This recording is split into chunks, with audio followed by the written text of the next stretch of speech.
Sudah on the way menuju. And I thought what I felt was simple.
By the way, sehari-hari lo mantengin sosmed biasanya berapa lama? Dan apa sih yang paling sering lo scroll?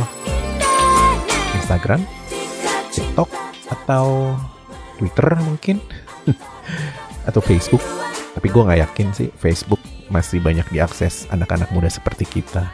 Kita terkadang protes.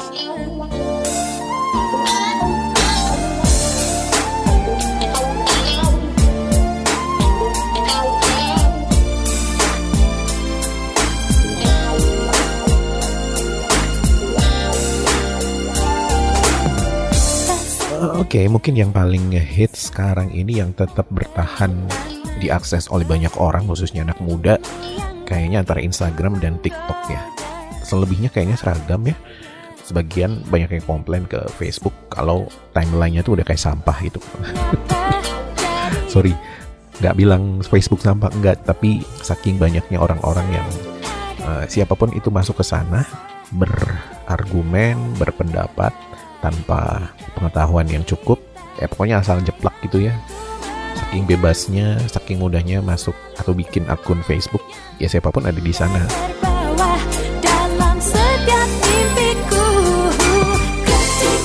Balik ke TikTok dan Instagram, mereka bersaing tuh berdua ya.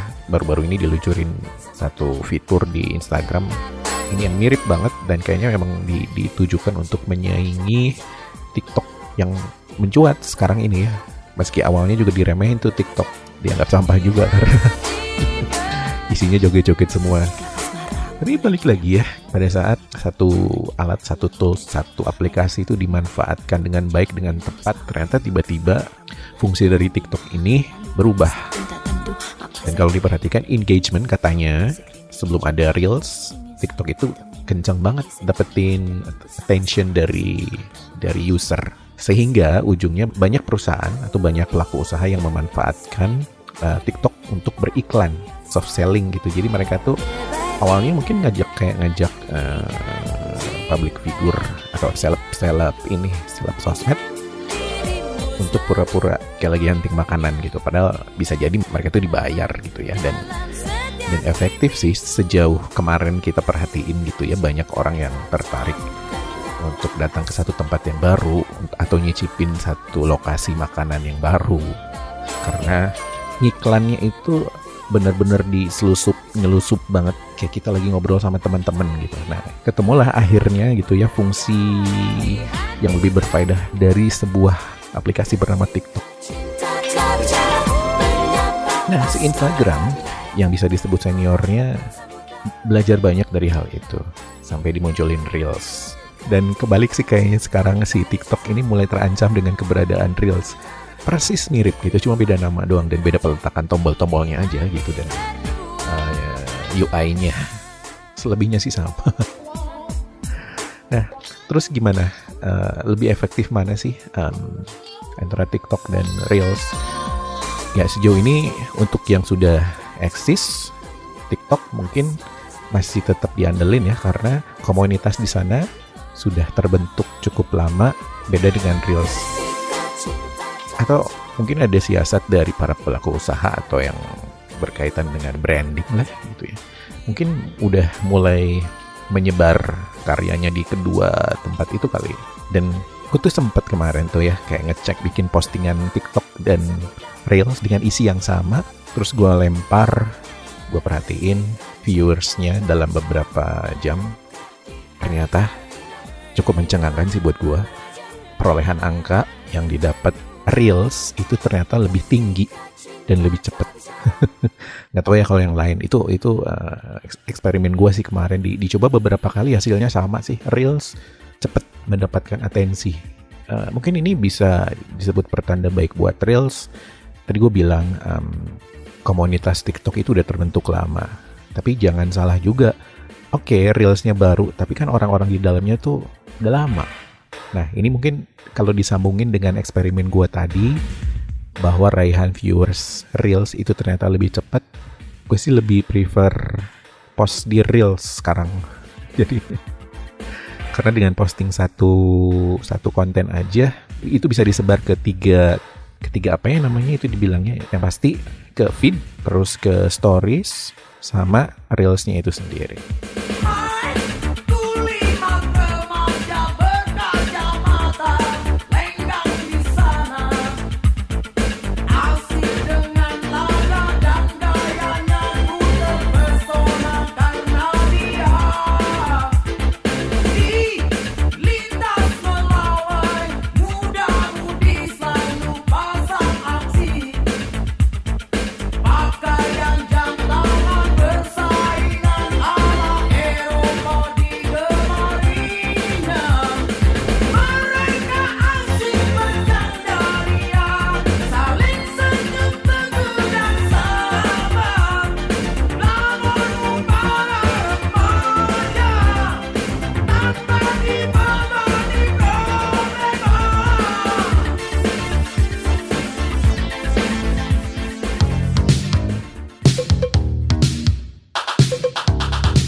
You are listening to Podcast Nostalgia.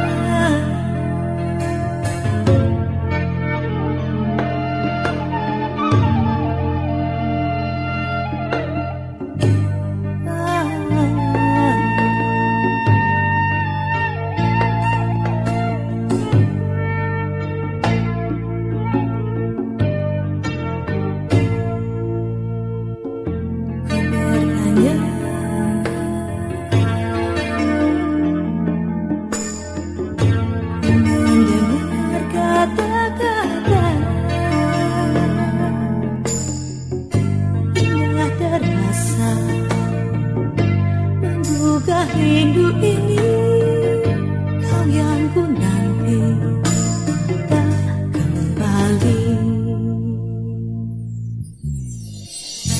Hingga kini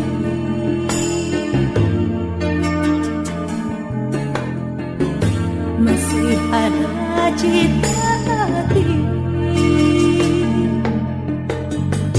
kan tiada arti tanpa dirimu kasih. Dalam hidup ini kau ku cari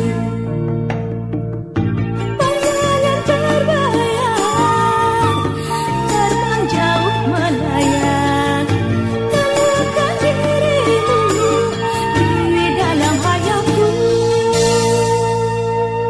Terus satu lagi ya, ini sempat jadi bahan pemikiran gua. Kan ada yang bilang ya kalau sosmed itu nggak baik kalau terlalu banyak diakses dan menyita waktu produktif kita. Iya, setuju sih. Akses terhadap sosial media ini perlu dibatasi. Perlu dibatasi dengan kesadaran sendiri gitu. Aku pernah baca satu statement yang bilang bahwa sosmed itu toxic. Better ngerjain hal-hal di real life lah gitu. Salah satunya ini sempat dilakukan oleh aktris dan juga presenter yang sejauh ini gue suka sih, karena Kayaknya dia tuh pinter. Ya, lu mungkin kenal dengan nama Marissa Anita. Gue pernah baca kalau dia dulu punya sosmed tapi ngerasa ditoksiki gitu lah ya. Hingga akhirnya dia melepas atau meninggalkan sosial medianya. Meskipun kalau gue lihat sih sekarang kayaknya balik lagi deh. Dia punya akun Twitter dan Instagram sih ada, tapi kayaknya nggak aktif. Kayaknya lebih ke Twitter. Tapi dibatasi, konten yang dia buat ini cuma yang ada hubungannya dengan pekerjaan. Oke, mungkin ini masih dibilang konsisten ya, karena itu untuk kebutuhan pekerjaan, oke lah. Nah, untuk perkara sosial media dibilang toksik sih gue nggak setuju ya, karena di masa pandemi seperti sekarang gue justru malah terinspirasi oleh beberapa akun yang isinya positif, yang benar-benar menginspirasi, kasih ide setiap harinya untuk jadi orang produktif. Yang tadinya kita tuh nggak kepikiran sesuatu gitu ya, akan jalan keluar suatu masalah, ngerasa buntu, ngerasa nggak ada ide, ngerasa mentok karena keadaan sekarang yang memang bukan keadaan terbaik yang pernah kita alamin ya, dan bisa dibilang sulit. Tapi dari beberapa akun ini ternyata gue bisa ngambil pelajaran sih, gue bisa ngambil terinspire aja sama mereka gitu. Kalau ternyata di tengah situasi sulit seperti sekarang ini masih ada celah-celah yang bisa kita ambil, kita bisa manfaatkan, yang menyadarkan kita, hey nih bisa kita ambil celah ini, hey ada peluang nih, ini di sebelah sini caranya gitu.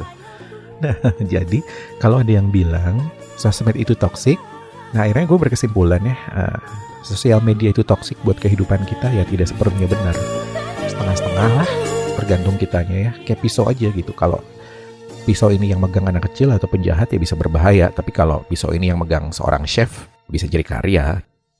Nah terus gimana dong kalau misalnya ada yang berpendapat, ada yang masih berpendapat, ya tetap aja sosmed itu toksik, tetap lebih baik hidup di dunia nyata gitu. Nah ini bisa disiasati, kita tinggal memilih lagi siapa yang kita follow. Akun-akun toksik meskipun itu teman sendiri, udah hempas aja, sisakan yang memang benar-benar satu frekuensi aja. Cobain deh, lebih adem. Kan udah jelas ya, apa yang muncul di timeline itulah yang meracuni otak kita. Jadi gimana caranya biar otak kita tidak teracuni? Atur saja inputnya, hulunya, kita filter di sana. Pengalaman gue sih sejauh ini berhasil jadi jauh lebih asik. Menggugah rindu ini, kau yang ku nanti tak kembali. Oke, barusan topik episode kali ini, gimana caranya mengurangi toksisitas sosial media. Gue Chandra Atmaja, ketemu lagi minggu depan. Bye-bye.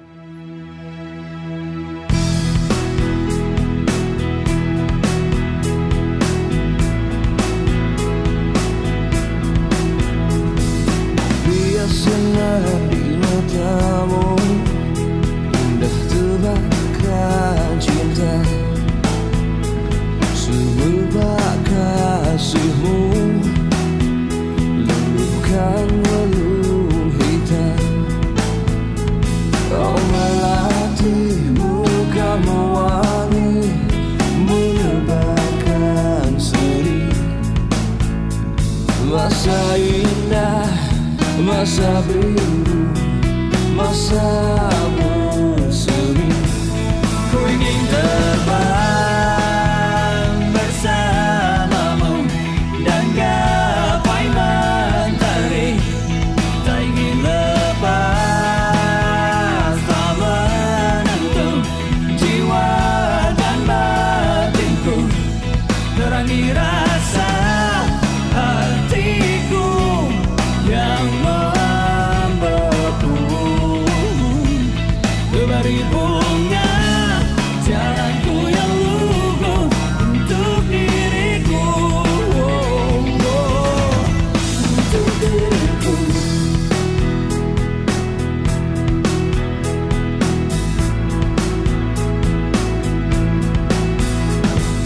Takkan sedih